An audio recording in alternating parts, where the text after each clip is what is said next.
Learn English fast. 5 tips for daily practice. Hey everybody, ready to really get fluent in English fast? Absolutely. We're going to take a deep dive today into a source that's all about speeding up the process of learning English. And, we're all about getting to fluency quickly. I think the very first thing that this source talked about that we should unpack is routine. Oh. It's like, making it a non-negotiable part of your day. Yeah, I think a good analogy for this is like fitness. Okay. If you want to get fit, you don't just go to the gym once a month. You have to have some sort of consistency. Yeah.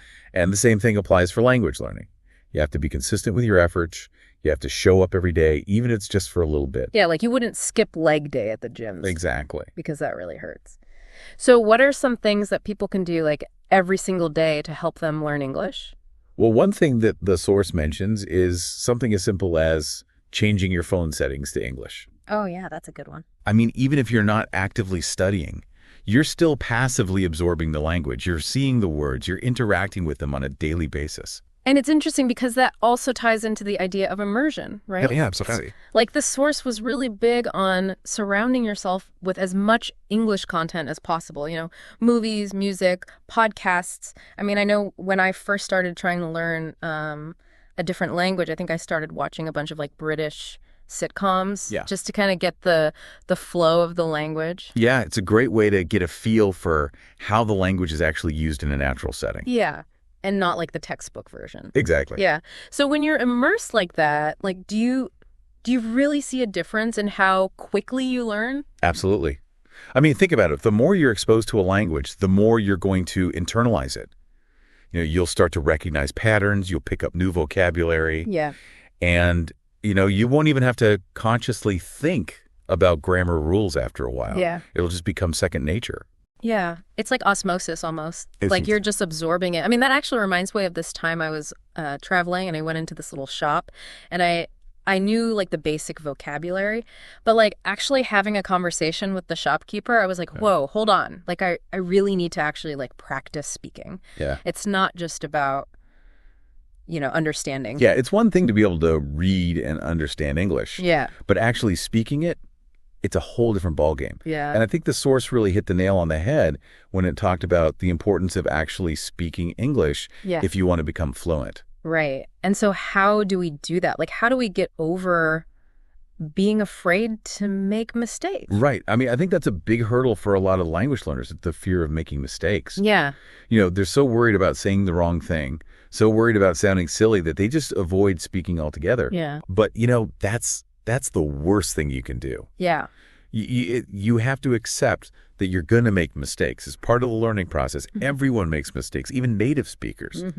And I think one of the best ways to get over that fear is to find a language partner or join a conversation group. Okay. There are so many great apps out there these days like Tandem, HelloTalk, Meetup.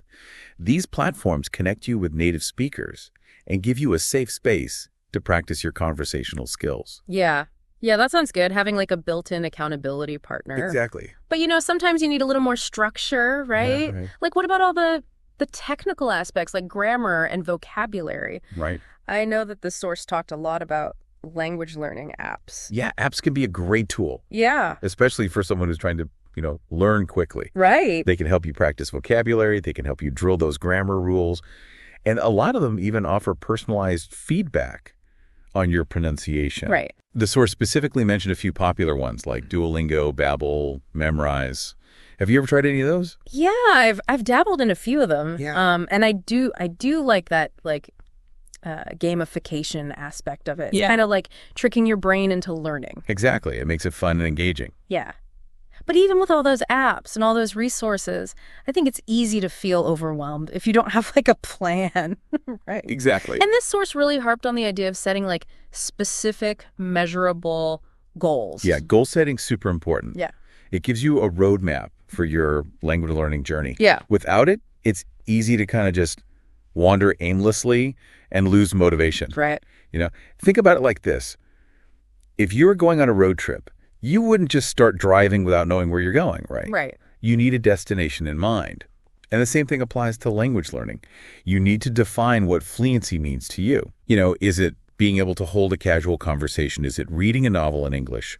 Is it giving a presentation at work? Once you have that clear goal in mind, you can break it down into smaller, more manageable steps. I like that. The roadmap analogy. So let's say somebody's goal is to be able to have a 30-minute conversation in English about their hobbies. Right. What would be like a good first step? Well, I'd say start with vocabulary. Yeah. Make a list of common words and phrases related to your hobbies and practice using them in simple sentences. The source also suggests a technique called spaced repetition, which can be really effective for memorizing new vocabulary. Spaced repetition? Yeah. What is that? It basically involves reviewing words at increasing intervals to help them stick in your long-term memory. So you don't forget them. Exactly. You're basically tricking your brain into thinking that this information is important, so it needs to hold on to it. Interesting. So you've used that yourself. Oh, absolutely. It's Yeah. been a game changer for me. And it's not just for vocabulary. You could use it for grammar rules, idioms, even cultural information. So it's really just about like maximizing your learning, like efficiency. Exactly. It's Yeah. all about working smarter, not harder. Okay, so we've got our routine. We're immersing ourselves. We're practicing conversations. We're using apps. We've got spaced repetition.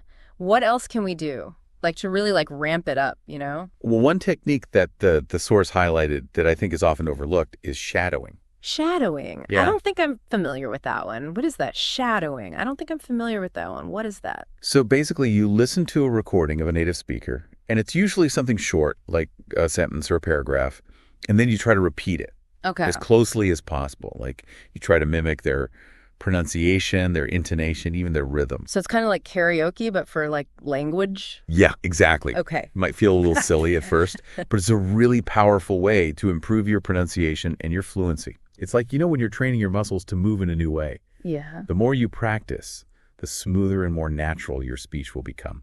Yeah. That's a great analogy. Thanks.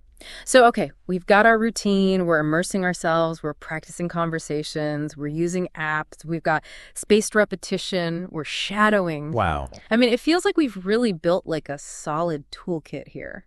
I think so too. And I think the important thing to remember is that with any toolkit, it's not just about having the tools. It's about knowing how and when to use them. Right. The key is to find what works best for you, for your learning style, and for your goals. Right, because there's no like one-size-fits-all approach to language learning. Exactly. And that's what makes this journey so exciting. Yeah. It's a process of self-discovery and experimentation. Absolutely. So for anyone listening who's feeling like, all right, I'm ready to do this, like what's like that one piece of advice that you would give them? Start today. Oh. Don't wait for the perfect moment. Don't wait for the perfect resource. Even just 15 minutes a day can make a huge difference over time. Okay. Remember, consistency is key. Love that. Small steps, big results. Exactly. And, learning a language is a journey, not a race. That's a great way to put it. Enjoy the process, embrace the challenges, and celebrate all those milestones along the way. Well said. And never be afraid to ask for help or connect with other learners. Yeah. There's a whole community of language enthusiasts out there who are ready to support you on your journey. That's a great point to end on. Thanks so much for diving deep with us and sharing your expertise. It's been a pleasure. We'll see everybody next time for another deep dive into the world of knowledge.